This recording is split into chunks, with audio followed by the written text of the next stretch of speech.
إلا بالله العلي العظيم. أعوذ بالله من شر الشيطان اللعين الرجيم. بسم الله الرحمن الرحيم. الحمد لله رب العالمين والعاقبة للمتقين والجنة للموحدين والنار للعاصين. ثم الصلاة والسلام على أيها الذين آمنوا أوصيكم عباد الله ونفسي بتقوى الله. اتقوا الله فإن خير الزاد التقوى.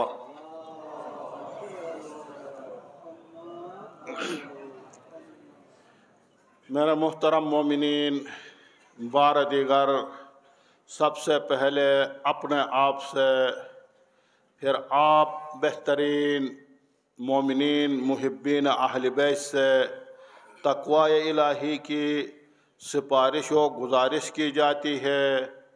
ہمیشہ معاشرہ میں اللہ کی تقوی کو اپنائیے، گناہ سے ڈریے اور بلائی کی طرف قدم بڑھائیے، اور یہی توشہ آخرت ہے۔ میرے محترم مومنین، حالات حاضرہ آپ کے سامنے ہیں۔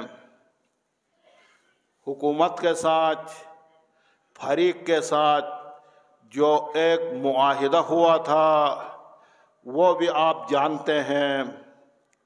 تو اس حوالے سے، معاہدہ کے حوالے سے، عہد و پیمان کے حوالے سے، ہم من حیث مسلمان ہونے کی حیثیت سے نقطۂ نظر قرآن کا، احادیث اسلام کا تھوڑا بیان کر کے پھر حالات حاضرہ کی طرف آ جاتے ہیں۔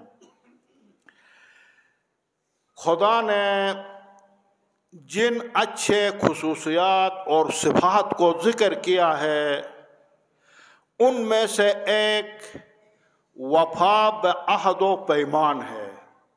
معاہدہ کے اوپر وفا کرنا ہے، عہد و پیمان کے اوپر وفا کرنا ہے، وعدوں کو نبھانا ہے، ان کے اوپر عمل کرنا ہے۔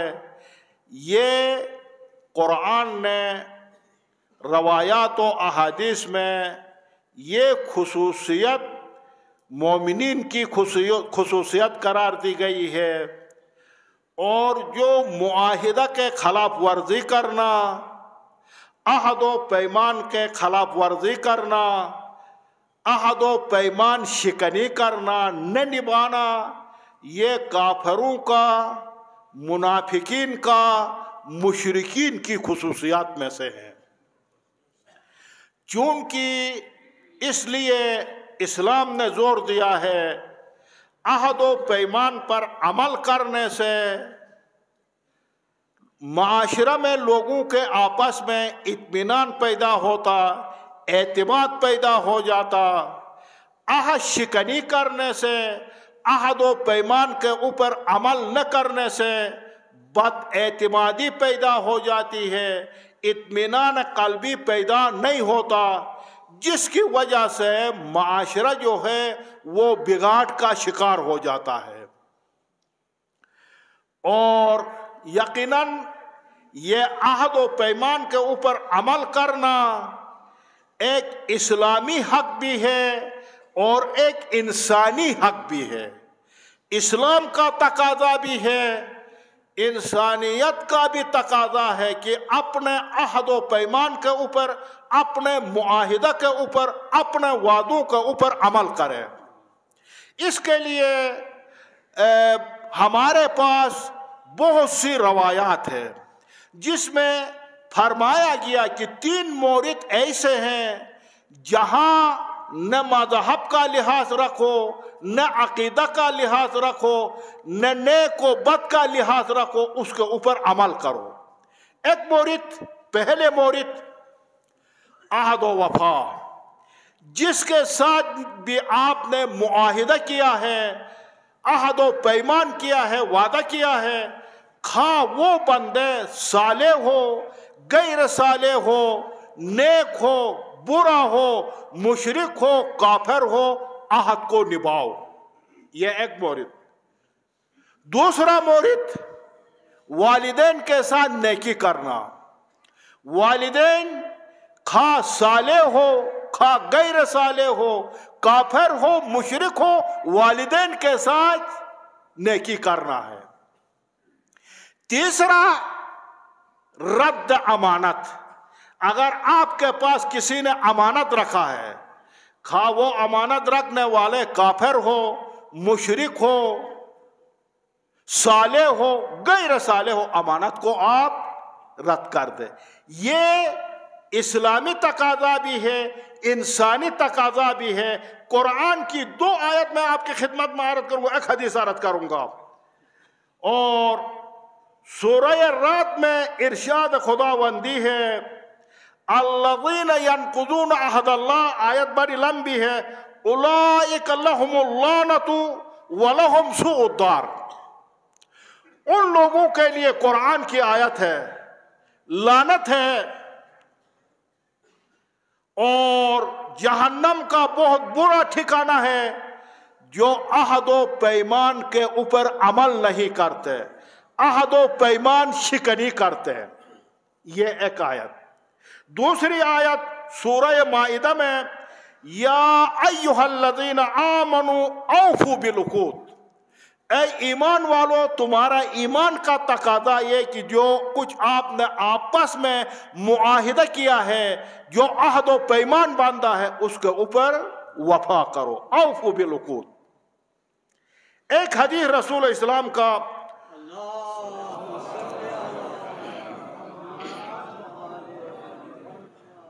تہلک ہذہ الامۃ بنقض مواثیقہا،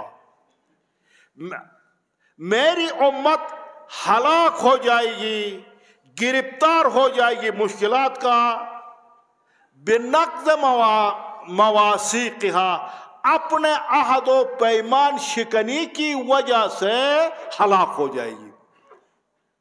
بس نہ مقصد یہ روایات اور قرآن کی آیت ذکر کرنے کا ہدف یہ تھا کہ عہد و پیمان، معاہدہ ایک مسلمان کے پاس کتنی اہمیت رکھتا ہے، اس کی اہمیت آپ کی خدمت میں بیان کیا۔ تو آپ کے علم میں ہے، جس طرح دونوں فریق نے حکومت کے ساتھ 14 نکات کے اوپر ایک معاہدہ کیا، معاہدہ ہوا، اور جس معاہدہ ہونے کے بعد فوراً شیعیان حیدر کرار توری قوم نے اس معاہدہ کو اجرا کیا۔ ہماری قوم نے، ہمارے عمائدین نے، ہمارے ذمہ دار افراد نے اس معاہدہ کو اجرا کیا اور ابھی تک کرتے رہے۔ آپ کے علم میں آپ سب جانتے ہیں، دوسرا فریق بھی جانتا، حکومت بھی جانتی ہے، اور اب بھی اس قوم کا کوئی عہد شکنی کا، معاہدہ کے خلاف ورزی کا نہ کوئی ارادہ ہے، اور ہم سمجھتے معاہدہ کے اوپر عمل بھی کیا جا سکتا۔ لیکن بات یہ ہے کہ جو فریق ہے اور جو حکومت ہے، وہ بھی تو مسلمان ہونے کی حیثیت سے اپنے وعدوں کے اوپر، اپنے معاہدہ کے اوپر عمل کرے، لیکن ابھی تک فریق نے، حکومت نے معاہدہ کے کسی شک کے اوپر بھی عمل نہیں کیا ہے۔ حکومت نے وعدہ کیا تھا، ذمہ داروں نے وعدہ کیا تھا کہ آپ معاہدہ کے اوپر، ہمارے مشران موجود ہیں اور بیان بھی ذمہ دار افراد نے بیان بھی دیتے رہے کہ آپ دستخط کریں، ہم 1 گھنٹے میں راستوں کو محفوظ بنائیں گے، ہم چوکیاں قائم کریں گے، چیک پوسٹ قائم کریں گے، راستہ کو محفوظ بنائیں گے۔ لیکن آپ نے دیکھا اتنی بڑی مدت گزرنے کے بعد ابھی تک حکومت کے ذمہ دار افراد نے راستہ محفوظ بنانے کی کوشش نہیں کی۔ ابھی تک ذمہ دار نے، حکومت نے، ریاست نے اس راستہ کو دہشت گردوں سے، خوارج سے پاک نہیں کر سکا، اور نہ چوکیاں بنائی گئی، نہ چیک پوسٹیں بنائی گئی، نہ راستوں کو محفوظ کیا گیا، اور یہ بات بھی سمجھنے سے سمجھ نہیں آتی ہے، سمجھ سے بالاتر ہے کہ اس معاہدہ کے بعد 20 سے اوپر خلاف ورزیاں ہوئی، مخالف فریق ابھی تک سڑکوں میں دھرنے دیے ہوئے ہیں، اور ابھی تک جب بھی چاہا لوٹ مار کا بازار کرم کرتا، جب چاہتا قتل و غارت گری کرتا، اور آپ گواہ ہیں، آپ سب جانتے ہیں یہی راستہ میں انہی مقامات پہ عام لوگوں کو بھی قتل کیا گیا، اربوں حساب سے مالی نقصان ہوا، مال کو لوٹا گیا، اور اس کے ساتھ پولیس کو شہید کیا گیا، قتل کیا گیا، زخمی کیا گیا، اور فوجیوں کو شہید کیا گیا، زخمی کیا گیا، اور اس کے ساتھ سول انتظامیہ کے افسروں کو شہید کیا گیا، قتل کیا گیا۔ لیکن ابھی تک حکومت نے ان دہشت گردوں کے اوپر قابو نہیں پایا، اور اب بھی یہی راستے ان کے دہشت گردوں کے خوارج کے رحم و کرم پر چھوڑا ہے، اور ہمیں یہ بات سمجھ میں نہیں آ رہی ہے۔ ایک ایٹمی طاقت جو مسلمانوں میں پوری دنیا میں ایک ایٹمی طاقت ہے، یہ ایک ایٹمی طاقت 25 کلومیٹر کا راستہ کے اوپر ان خوارج سے، ان چند دہشت گردوں سے کیسا کنٹرول نہیں کر سکتی ہے؟ کیوں نہیں کیا جاتا؟ اور یقیناً ان کے ساتھ نرمی برتی جاتی ہے، ان کے ساتھ مراعات دیا جاتا ہے، اور ہماری قومی سطح پر یہ فیصلہ ہو چکا ہے کہ جب تک راستے پہلی کی طرح، جس طرح پہلی بغیر کانوائی کے آزاد ربط و آمد تھا، جب تک پہلی کی طرح ربط و آمد کے لیے راستے نہیں کھولے جاتے، ان دہشت گردوں کا صفایا نہیں کیا جاتا، ان راستوں کو محفوظ نہیں بنایا جاتا، اور جو نقصانات ہوئے ان کی حساب کتاب برابری نہیں ہوتی، اس کے بعد کسی شک کے اوپر عمل نہیں ہوگا۔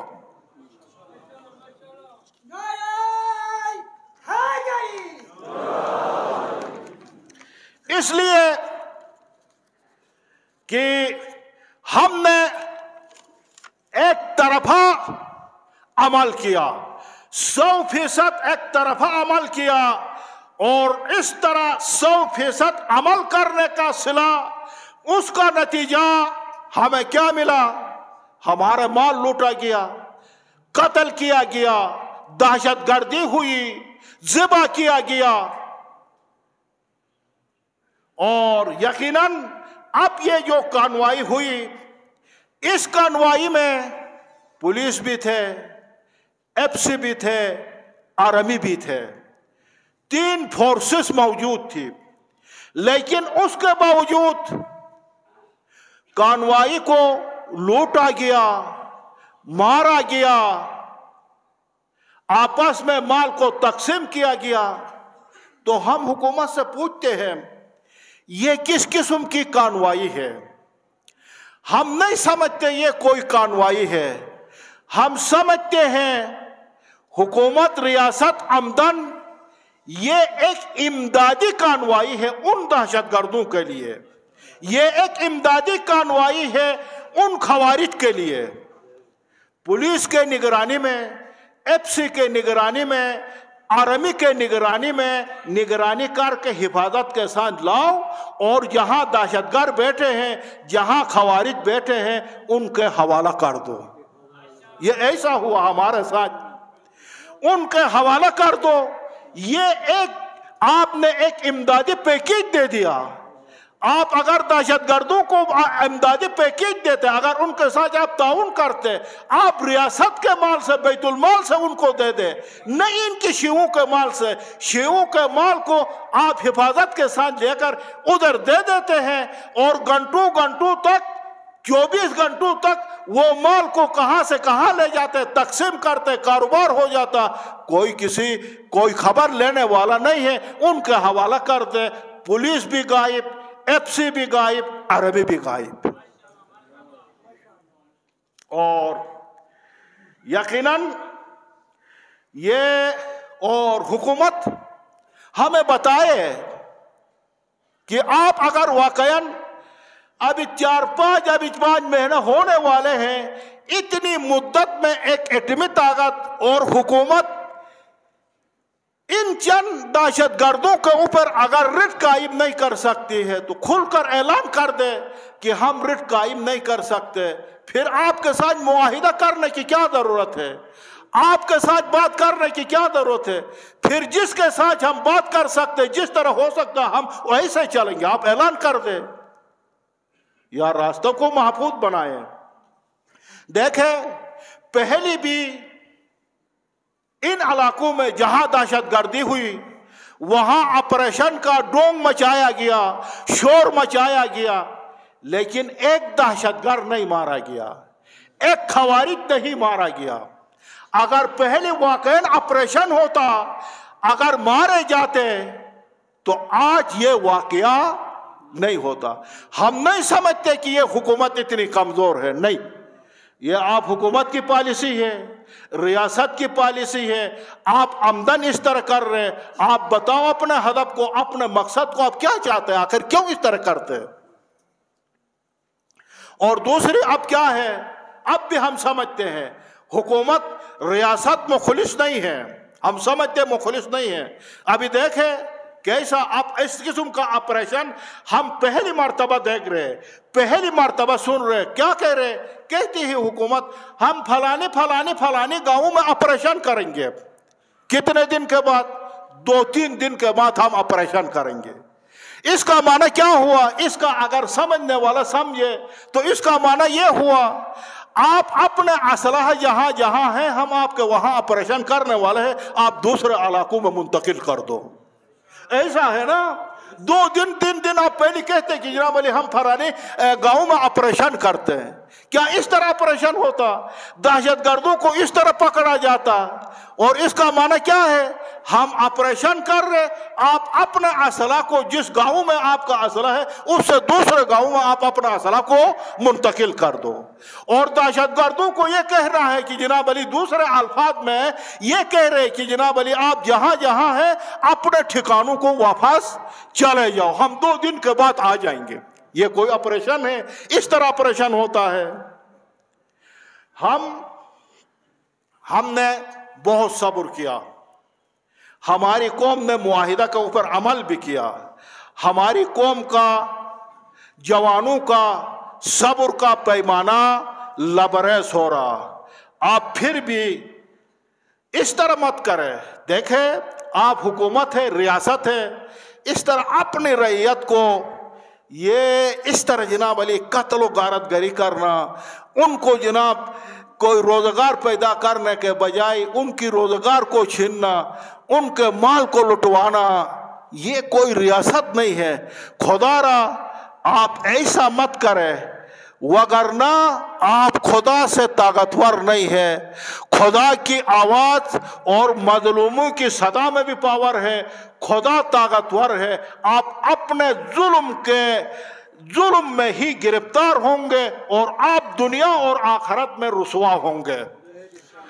تو انشاءاللہ اس کے بعد پھر ان حالات کے حوالے سے محترم سیکرٹری صاحب جلال صاحب بھی آپ سے اظہار خیال فرمائیں گے نماز کے بعد، اور اسی کے ساتھ دعا ہے پروردگارہ بحق انوار طیبہ چہاردہ معصومین، پروردگارہ اس جمع پر حاضرین پر اپنی رحمت برکت نعمت شامل حال فرما۔ پروردگار